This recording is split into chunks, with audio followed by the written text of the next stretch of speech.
It's been quite a while since I did my last video. I think it was March. I went back and checked just to kind of get a frame of reference for what I was doing when I last updated. Things are, health-wise, things are okay. It's so hard to tell how things really are because it's so hard to remember how things really were at any particular time. I mean, you can kind of remember the really, really bad times, you can kind of remember the really good times, but like the rest of it kind of just ends up being a blur. So things are going okay right now. I have been off of antibiotics for the last couple of weeks. Before that, I was on Levaquin for about 2 months or 6 weeks. I did 2-3 week cycles. I'm still doing every antibiotic that I'm on. I'm still doing in the pulsing cycle, where I do it on Monday, Wednesday, Friday for 2 weeks, and then I have a week off. And that seems to be working pretty well for me. It's definitely nice to have the days off and to have the whole weeks off.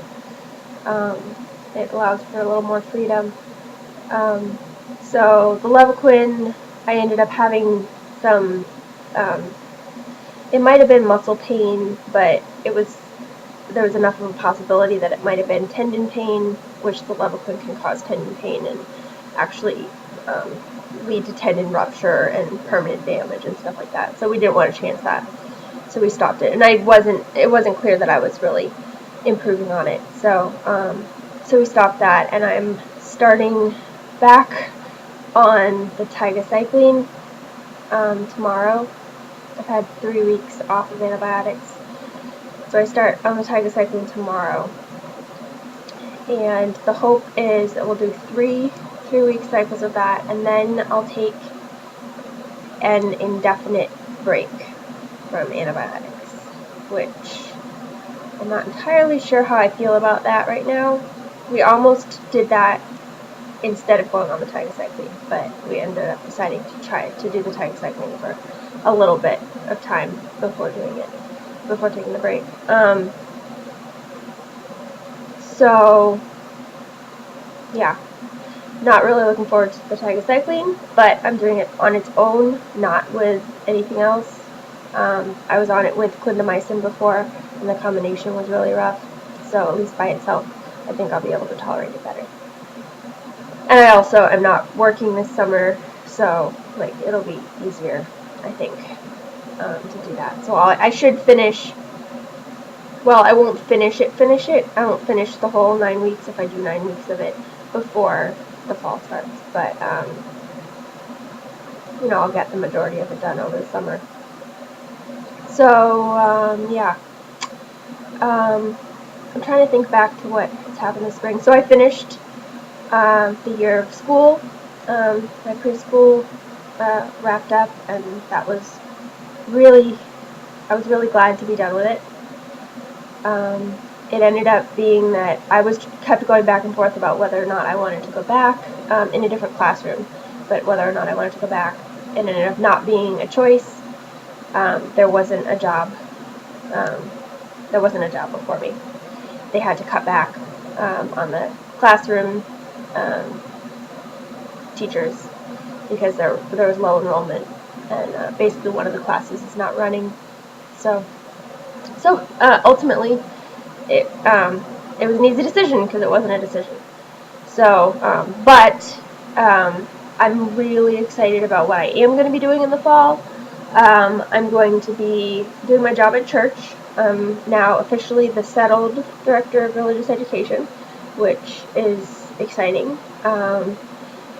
And then I'm also going to be nannying on Mondays, Wednesdays, and Fridays, which will be interesting if that's while I'm on antibiotics. If that's my antibiotic schedule. I may adjust that to be like Tuesday, Thursday, Saturday or something. But so I'm going to be nannying for 2 girls. The younger one is going to be 1 when I start, and then the older one is 4. And the older one is going to be an afternoon preschool. And it's going to be really good. I'm really looking forward to it. I think it's going to be a good schedule for me. And yeah, and I'm also moving into an apartment. So that'll be really good too. I'm really looking forward to that. Me and my 2 cats. Um, so yeah, I went on a week-long retreat up in Maine, retreat/conference for my church job. It was a religious education week, and it was really good and really helpful. Got a lot of good information, made a lot of good connections, and it was in a beautiful location, right on the water, on the ocean. I could hear the waves from my room, my dorm room, so it was really, really nice. And I met a lot of really good people, so that was really good. I also spent a week on Nantucket with Eric, my boyfriend, and his brothers and their significant others. One is married and one got engaged actually while we were there. So that was really nice. It was the first time I'd been to Nantucket, so that was really a lot of fun. I also spent a week up in Maine with my family. The end of June, I had my birthday, beginning of this month, so now I'm officially 28. Officially in my late 20s, which I don't think that the years have. There's not a lot that's big about being 28, as far as I can tell. But and my birthday present from Eric for that we're going to be doing next weekend is he's taking me on a hot air balloon ride. So that's going to be really fun. So yeah, that's kind of how things are. So health-wise, things are kind of moving along, how they're moving along. It's so hard to tell, even from day to day, how things are. I mean, I'm tired, but am I tired from the Lyme? Am I tired because I did this or that, yesterday or last week? Am I tired because I needed to get more sleep? Like, did I not get enough sleep? Am I tired because I got too much sleep? Am I tired because I did too much? Am I tired because I didn't do enough? Like, it's so hard to tell. And at this point, I've been on treatment for such a long time.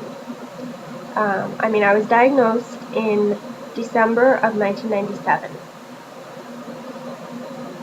I got sick in July of 1997. That's when I first, that's when I was likely, that was a reinfection, but that was like what I mark as the beginning of when I got really sick.